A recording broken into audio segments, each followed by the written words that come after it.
Porque la parábola dice y afirma que la oveja se extravió, ¿cierto? Y el pastor la fue, dejó las 99 en el aprisco, en el redil, y fue por la que se había perdido y extraviado. Y cuando la toma y la alcanza, la cura y la sana.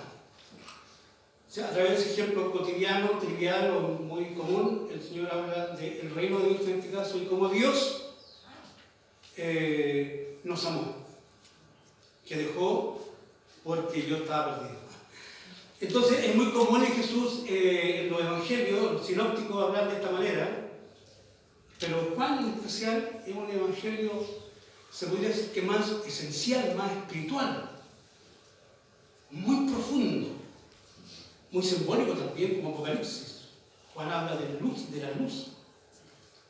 habla de la oscuridad, habla de la verdad, muchas veces, hay muchas partes del Evangelio de Juan, en las cartas de Juan, que la verdad es una palabra y expresión que se repite muchas veces. Otra expresión que Juan repite en reiteradas oportunidades de nuestras cartas y el Evangelio es el amor. ¿Amén? El amor que caracteriza al creyente. Si hay una señal que caracteriza y va a caracterizar al hijo y la hija de Dios, es que estos aman. No 50-50, sino que aman incondicionalmente como Cristo nos amó. Otra palabra que se repite es la verdad. Yo soy el camino, yo soy la verdad, dice Juan, capítulo 14, y la vida. Entonces, esa es la forma que tiene Juan de comunicar estas verdades profundas. Al más de 90 años tenía Juan cuando escribió su evangelio. ¿Qué otra cosa puedo decir para que llevarlo al contexto? Y en el contexto de esto que se acaba de leer, el hermano repítelo, se está refiriendo a la última noche de Jesús en esta tierra. Le quedan horas de vida. Y está en el aposento alto. Era una casa con una especie como de terraza. Seguramente debía haber sido de un amigo, un palestino, un judío que era más o menos acaudalado. Pero bueno, ese último encuentro que tuvo Jesús con sus discípulos, que celebró la cena, la última cena, donde por ejemplo en el capítulo 14 él arranca diciendo ante la situación complicada que los discípulos iban a vivir, la crisis que iban a experimentar, creer en Dios, les dice. Yo creo que todos dijeron o expresaron afirmativamente, mentalmente, sí creemos, también creer en mí. También creer en mí. Y esta afirmación también va para nosotros, porque en momentos críticos se ve realmente la templanza o lo templado que vamos a ser en la pasividad para esperar en el Señor. Saber esperar en el Señor. Creer en Dios, creer también en mí. En este mismo capítulo 14, 15 y 16, que son 3 capítulos que se refieren a este contexto de estas pocas horas, Jesús les promete que les va a mandar el Consolador, que al que parece la figura del Espíritu Santo. Está con nosotros, amén. Y está en nosotros. Está con nosotros, y Jesús dijo, estaré con ustedes y estará en ustedes. Se estaba refiriendo en ese momento que Jesús estaba con ellos, o sea, el Espíritu Santo era Dios, era Jesús, era la Trinidad toda, con ellos. Pero después dice, y estará en ustedes, refiriéndose al que había de venir.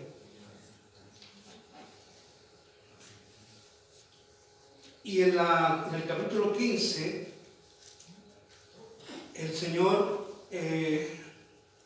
hace uno de los últimos discursos a través de una metáfora o de una analogía. Está hablando de la vid verdadera. ¿Ustedes saben lo que es una vid? Sí, todos saben. Claro que ahora uno no sabe toda la etapa de la vid, cómo nos llega la uva a nuestra mesa, ¿quién la conoce? Compramos la uva en el supermercado y la comimos, pero hay todo un proceso. Y para los antiguos de aquel tiempo ese proceso lo sabían demasiado. Y a través de esta metáfora, esta analogía, el Señor está hablando una verdad. ¿Cómo los creyentes podemos tener vidas fructíferas. Porque indudablemente el resultado de este proceso, de la uva, de la parra, es la vid, o sea, las uvas. Entonces, esta enseñanza, que es una metáfora, una analogía, la lleva ahora a la experiencia humana o la experiencia de los creyentes, o cómo los creyentes habían de comportarse en un momento crítico. Y la pregunta que resulta también para poder llevarla a nuestro terreno, para que esto sea aplicable en nuestra vida, la pregunta surge desde esta enseñanza que la vamos a ver: ¿cómo podemos llegar a tener vidas fructíferas? Vidas con fruto, vidas con sentido, vidas con propósito. A una persona del mundo secular, o al mundo, realmente esa palabra mundo es como muy, en los círculos no evangélicos, como muy ofensiva, muy excluyente. Bueno, la Biblia dice que el mundo es el mundo y el reino de Dios es el reino de Dios. Pero hablemos del mundo secular. ¿Y qué es lo que es el mundo secular? Aquella sociedad, aquel mundo, aquella sociedad que cada día, cada vez más se ha apartado de Dios. Y por eso el mundo está como está. Todo el mundo en este momento está centrado en lo que está ocurriendo en Gaza, en Medio Oriente. ¡Ah, qué sorpresa! No, no es sorpresa. Hace más de 70 años que esto viene ocurriendo. Esta cuestión del Medio Oriente es un polvorín que ahora se desató. Y las consecuencias, ¿quién las sabe? Uno sabe que empezó en cierta mañana, a cierta mañana, una guerra fratricida, pero no sabe cómo va a concluir y va a terminar. Eso es el mundo secular. Pero entonces la pregunta es: ¿cómo poder ser fructífero en la vida? Entonces le pregunto a una persona de la calle o del vecindario, un amigo: ¿cómo quieres que tu vida sea fructífera? Bueno, un carro, una cuenta montada en el banco, una regia casa, lindos hijos, una genial mujer, o sea, todo happy. Y para ellos es eso la esencia de la vida, una vida fructífera. Pero para el creyente, no. No es que Dios nos niegue eso, porque Él lo habla, tiene una familia, ¿ven? Una buena casa también, un sacrificio de toda la vida. El hermano aquí, Gustavo, toda la vida trabajando en el banco, ¿cierto? Se sacrificó y todos los que estamos aquí también de alguna manera para tener, es loable. Pero eso no tiene que ser lo central de la vida del creyente, ¿ven? O si no, perdemos el rumbo. Y muchos se han apartado, la verdad, por el dinero. La Biblia dice que el dinero es el principio de todos los males. El amor al dinero es el principio de todos los males. Entonces la pregunta es: ¿cómo tener una vida fructífera? Para el creyente, una vida fructífera es tener a Cristo. Porque el mundo no sepa qué está hablando, este hombre está diciendo a Cristo, ¿y dónde está Cristo? ¿Y cómo dice que...? No entienden, porque para ellos es locura el evangelio, ¿no? Pero para nosotros los creyentes que hemos entendido la palabra y que nos ha tocado la palabra, es verdad. Es una verdad absoluta. Entonces, Jesús, a través de esta metáfora, les va a indicar a los discípulos cómo permanecer en Cristo. Y saben que una cosa que me pasó también es que se me quedaron los lentes en mi casa. En Eizaguirre me pasó unos lentes, bueno, estaban ahí. ¿Qué me pasó unos lentes cuando yo pedí unos lentes? Ah, ya, y alguien, tú tienes otros más porque después vi unos lentes que estaban ahí, me los coloqué y tenía mayor aumento. Y parece que se vuelve a repetir porque la hermana, la otra vez también, me ocurrió lo mismo, parece. No sé. Parece que yo me paso usando. Sí le sirve. Oh, para nada. Gracias, hermano. Mucho. Claro. Mucho. Voy a tratar de no moverme. No moverme para y hablar más lentamente, para que no se me caigan el lente. Entonces, este mensaje arranca de esta manera. Jesús dice a los discípulos en esa noche, crítica, ya habían dejado el lugar donde estaba, el aposento alto. Porque si uno va al capítulo 14, versículo 31, dice lo siguiente: más para que el mundo conozca que amo al Padre, y como el Padre me envió, así hago, levántense, vamos de aquí. Entonces, aparentemente Jesús cruza el valle de Hebrón, llega al lugar de los olivos, ¿se acuerdan? Y ahí empieza ya su agonía. Es ahí donde él ora, y otro evangelista dice que sus gotas de sudor eran como gotas de sangre. Y él ora ella ya hace esta famosa oración trinitaria, donde Jesús ora no solamente por aquellos, sino que ora por todos nosotros, por la iglesia. Es tremendamente profundo. Entonces, después de esa oración, me imagino que él emite el último gran discurso, donde él afirma y dice categóricamente: yo soy. Esta es una expresión antigua testamentaria, porque cuando Moisés tiene la experiencia del encuentro con Dios y se le aparece Dios en la zarza que ardía y no se consumía, Dios le dice, ante la pregunta a Moisés: ¿quién les digo quién eres? La zarza o Dios, a través de esa angelofanía, que dice: yo soy el que soy. ¡Wow! El Dios soberano, el Dios del universo, el grande de Israel, el Dios de los ejércitos celestiales. Y Jesús ahora, 1500 años, afirma esta misma expresión, y Juan se encarga de escribir y mostrar los momentos en que en este evangelio, que es muy breve en el tiempo, no como Marcos y Mateo y Lucas, que describen los 3 años y medio del ministerio de Jesús, este evangelio describe un año, y la mitad de este evangelio describe las últimas horas, los últimos días. Por eso es crucial. En cuanto al yo soy, aparecen 7 veces esta expresión de Jesús diciendo y afirmando que Él era el yo soy. ¿Se acuerdan de alguna? Yo soy el pan de vida. Yo soy la luz del mundo. Yo soy el agua de la vida. Yo soy el camino, la verdad y la vida. 7 expresiones de yo soy, donde Juan describe que este Jesús, yo soy la puerta, amén. Este Jesús, que estuvo con ellos 3 años y medio, no era alguien normal. No era alguien normal, era algo especial, fuera de serie. Él echaba a correr su memoria para atrás y se daba cuenta de lo que estaba viendo en la figura de Jesús era tremendamente diferente. Era casi surrealista.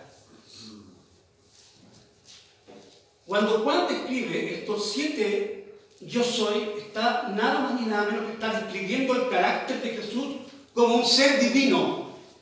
Eso.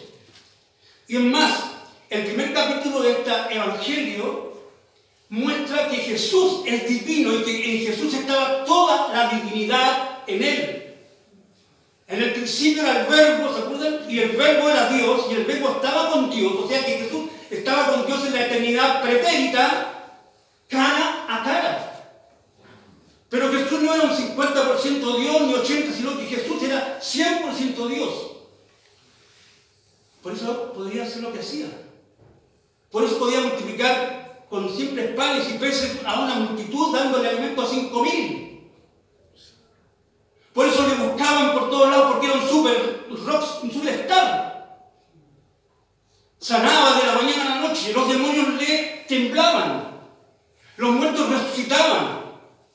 Quizás el periodo donde hubieron más milagros en la historia de la redención, de la historia bíblica, fue en el tiempo de Jesús. Pero también en ese periodo de 3 años y medio del ministerio público de Jesús, Satanás se desbordó. Los demonios se multiplicaron, porque sabían que venían perdidos. ¿Se acuerdan en la mañana lo que enseñaba el hermano David en cuanto a la promesa, al evangelio, al propio evangelio en Génesis capítulo 3? Esta te dirá en el calcañar, la serpiente te va a picotear el calcañar. Pero la simiente de la mujer, que fue la promesa, te va a dar un golpe mortal en la cabeza. Entonces, por este evangelio también está lleno de esas figuras demoníacas y sobre todo los demás evangelios, porque era ese contexto. En medio de ese fragor, en medio de esa situación crítica, que el maestro, él sabía que la cruz estaba presente en su ministerio y en toda su vida. Él lo tenía claro, pero los discípulos todavía no entendían cómo el Mesías había de morir. Si el Mesías que esperaba cruzar era un Mesías caudillo, un Mesías guerrero que iba a librar a Israel, en este caso, en este punto histórico, de la bota romana. No entendieron las escrituras. Por eso dice el Evangelio de Juan que a lo suyo primeramente vino al pueblo hebreo, al pueblo judío, y los suyos no lo recibieron. Pero los que creen en su nombre, les dio poder de ser llamados hijos de Dios. Porque en la mente de Dios, el Evangelio, el reino de Dios, no estaba circunscrito a una superficie terrena, sino que era una extensión mundial. Y a los que lo recibieron, les dio poder de ser llamados hijos de Dios. Amén. Entonces este yo soy es muy determinante y muy decisorio, porque el símbolo de la vid era un símbolo judío del Antiguo Testamento. Como no tengo buena visión y creo que se me está cayendo esto, tomé las notas de los textos, pero voy a parafrasear. A los judíos, el símbolo que los caracterizaba era la vid, la uva, el fruto. Y en el templo, en el templo de Israel, en el segundo templo y en el tercer templo, había una figura en el lugar santo, antes de pasar al lugar santísimo, que era un fruto en el portal de un racimo de uva. Es más, en el tiempo de los macabeos, ¿te acuerdan que eran los macabeos? Sí. En el tiempo antes de Jesús, en un periodo de 400 años, ¿cierto? Donde se habían rebelado contra el imperio, ¿cierto? De Roma, los macabeos. Y en ese tiempo los macabeos tenían acuñadas monedas con la figura de la vid. Pero cuando en el Antiguo Testamento Dios se refiere a la vid en cuanto a los judíos, estaba describiendo en cuanto al pueblo judío la deshonra, la inmoralidad. Porque ellos religiosamente se creían el pueblo de Dios, ¿cierto? Y se hacían sabedores de la verdad, pero eran tremendas y fueron tremendamente inconsecuentes. Por eso Jesús ahora dice, categóricamente dice, yo soy la vid, ¿qué dice? La vid verdadera. Yo soy la vid verdadera. Todos los dichos anteriormente, todas las promesas de los judíos en cuanto a su testimonio y a su entrega a Dios, su inconsecuencia, todo ahondó para que este pueblo se hundiera al final de cuentas. Porque no fueron lo que decían ser. Pero Jesús le dice a estos discípulos que estaban temerosos, no se preocupen, yo soy la vid verdadera. Y mi padre, le dice, es el labrador. La parra de la uva, el labrador que corta los sarmientos, ¿cierto? Que cuando las parras crecen, tapan a las que son parras silvestres, las que producen frutos, y las pueden hasta marchitar. Entonces tiene que haber alguien que se preocupe. Ahora, como decía al principio, ¿quién se preocupa de tener una parra en la casa o de tener uvas? Bueno, nosotros con la tenemos un parra. Tenemos una parra que está medio torcida, pero ahí está. No da frutos, da un fruto pequeño porque nunca la hemos cuidado. Ella la cuida. Pero en el tiempo de Jesús era común eso. Y mi padre es el labrador. En el Antiguo Testamento hay una palabra del Señor donde Dios dice: yo planté una viña, la regué, la cuidé, le puse cerco y al final dice que la viña se marchitó. ¿Qué pasó con mi viña? De una forma poética, Dios está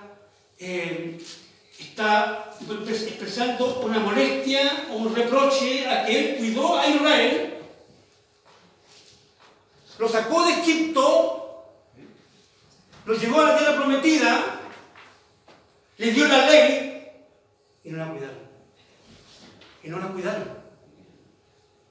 Es por esa razón que dice Jesús: yo soy la vid verdadera, dando a entender de que Él es la vida, Él es la verdadera vida. Y ante la situación de Israel, el fracaso del pueblo judío, por no ser consecuente, Dios los llevó hasta la última consecuencia. Si no, veamos el cautiverio de Babilonia, 70 años fuera de sus tierras, 70 años el cautiverio. Fue un horror. El templo destruido. Y dicen los historiadores que después del cautiverio, Israel nunca llegó a ser lo que había sido en la historia. Y posteriormente, en el año 70 de la era cristiana, el general Tito, que posteriormente fue emperador de Roma, destruyó y no dejó piedra sobre piedra en la ciudad de Jerusalén, en el templo. Y cuando Jesús iba con la cruz, ¿se acuerdan o no? Él predijo que no iba a quedar piedra sobre piedra.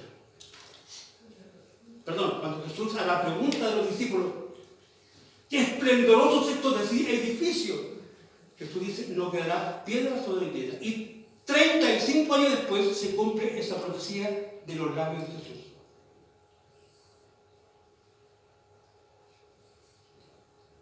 Entonces Jesús ahora retoma el tema, retoma esta verdad, y Él la personifica.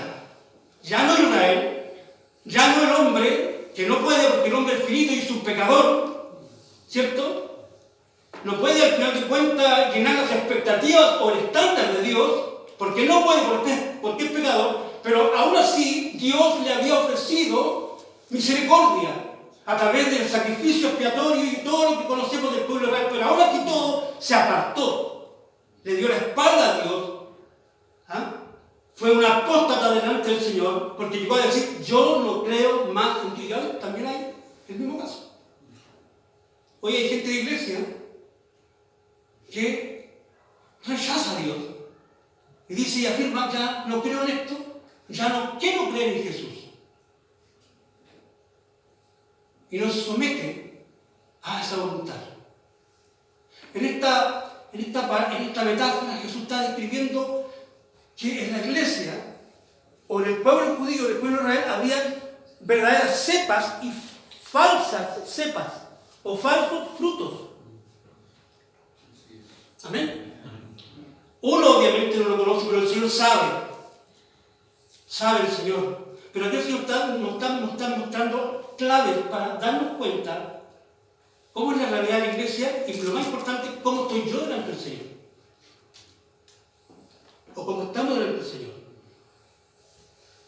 Yo soy la vid verdadera y mi Padre es el labrador. O sea, Dios preparó todo esto, arregló todo esto, cortó todo esto para que creciera el fruto. Versículo 2. Todo pámpano que en mí no lleva fruto, o sea, la parra, el tronco, la vid, ¿cierto? Todo tronco, todo pámpano que en mí no lleva fruto, ese que lo quitará. Lo quitará. Y todo aquel que lleva fruto, lo limpiará para que lleve más fruto. Justamente el que hace la poda. Todo lo que está perjudicando al crecimiento y al fruto de la parra lo tienen que quitar. Sí o sí hay que quitarlo. Y aquel que está creciendo hay que cultivarlo. Y de acuerdo a las técnicas tenían que por lo menos podarlo hasta 1 metro de altura. Por eso digo que en mi casa hay una parra que está llegando al techo. O sea, falta podarla. Para que dé fruto. Esa es la técnica. Para que dé fruto. Entonces dice que aquel que hace el trabajo es Dios. A través de esta analogía. Todo pámpano que en mí no lleva fruto, se espera que la vid dé fruto. ¿Y cuál es el fruto al final de cuentas? La uva. La uva es el fruto. Entonces, por esa razón, vale la pregunta, ¿cómo nuestra vida puede ser fructífera? ¿A través de bienes materiales? Si tomamos esta analogía o esta metáfora, llevar a la vida práctica de ahora a través de bienes materiales. No, Jesús dijo, busca primero el reino de Dios y su justicia y todo lo demás es añadido. Pero muchas veces los cristianos buscamos las añadiduras. Estamos corriendo detrás de las añadiduras, nos afanamos por el día a día. ¿Ah? Trabajamos de las 8 de la mañana hasta las 12 de la noche. Algunos, quizás no todos, pero hay un afán, una ansiedad. Corrimos como el mundo está corriendo. Es más, la religión se está volcando a lo material para de sufrir. La doctrina de la prosperidad, donde prometen justamente que todo te va a ir bien. ¿Quién dijo eso? ¿Acaso eso lo permitió Jesús en su parada? Entonces, el bienestar no depende de las cosas materiales, el bienestar depende de la relación con Cristo. El bienestar ha de depender de tu relación con Cristo. Porque esto es peligroso, hermano. Aquí hay una enseñanza, tampoco es espantosa, terrorífica, pero es una advertencia. Es una advertencia de Jesús. Para que no digamos, nadie me avisó, nadie me dijo. Son palabras textuales de Jesús. Yo soy la vid verdadera. Y el que no lleva fruto será cortado. Entonces, hay muchas personas dentro de la iglesia que no dan fruto. O llevamos 15, 20 años dentro de la iglesia y no damos fruto, hermano. Y lo natural es que demos fruto. Vivimos como bebés espirituales mucho tiempo. Tenemos el problema de Peter Pan. ¿Ah? El hombre niño. ¿Te acuerdas de Peter Pan, no? Era un hombre niño. Este fenómeno se da mucho en las iglesias. No crecemos. No crecemos. ¿Qué dice la carta de Pedro? Crecer en la gracia, porque esa es la idea. Y en el conocimiento de nuestro Señor Jesucristo. Qué triste es ver un niño que nació con un problema de salud. Es muy recurrente el problema que tienen las guaguas que nacen ahora con los problemas de salud, de eso que tienen, ¿cómo se llama esa enfermedad que tiene, por ejemplo, nuestro sobrino de Antofagasta? Este problema de los niños que tienen... ¿Cómo? Dímelo, por favor. Autismo. Autismo es una enfermedad muy recurrente ahora. ¿Sabes por qué también ocurre eso? Por la droga. Por el alcohol. Está comprobado que la droga y el alcohol afectan justamente sobremanera ahora. Crecer en la gracia y en el conocimiento de nuestro Señor, lo natural es que un niño crezca, que dé sus primeros pasos, ¿cierto? Que corra a abrazarte a ti cuando es pequeño y que crezca hasta donde tiene que crecer, pero cuando no crece es una tragedia. Es una tragedia pura.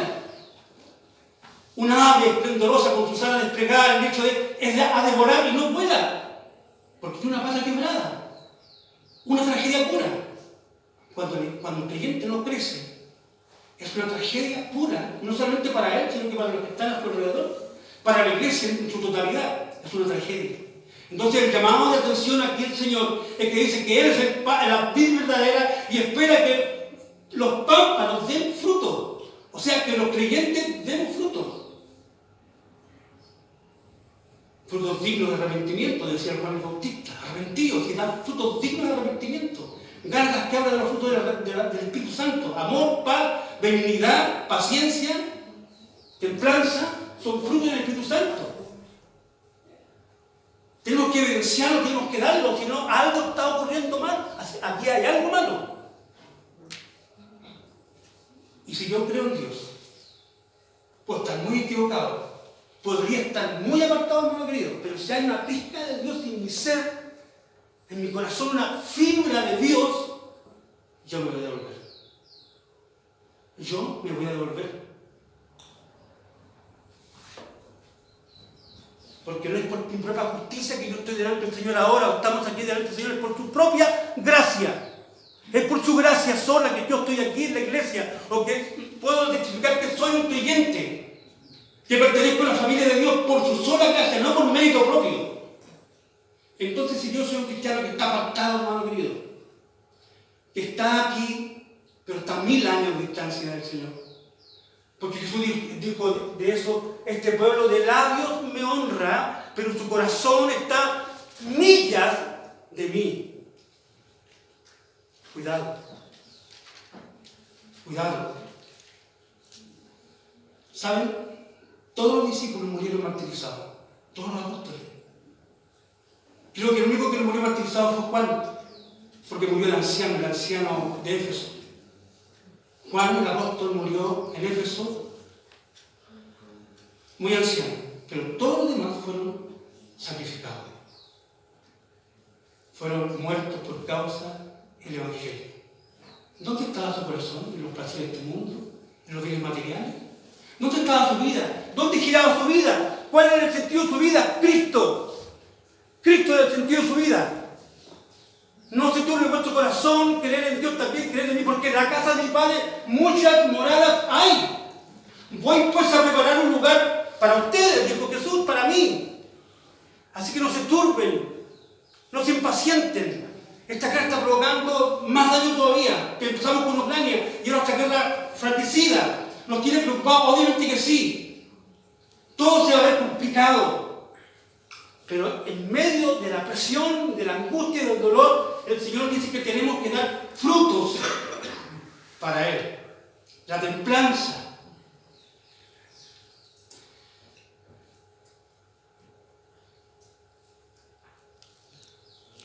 Ya vosotros estáis limpios, le dice a los discípulos después de esta metáfora. ¿Por qué? Por la palabra que os he hablado. El Señor nos limpió por la palabra. El único que puede cambiar el género humano, que puede cambiar al hombre y a la mujer de su condición de pecado, lo único que puede restaurar al hombre para llevarlo a otra condición desde el principio,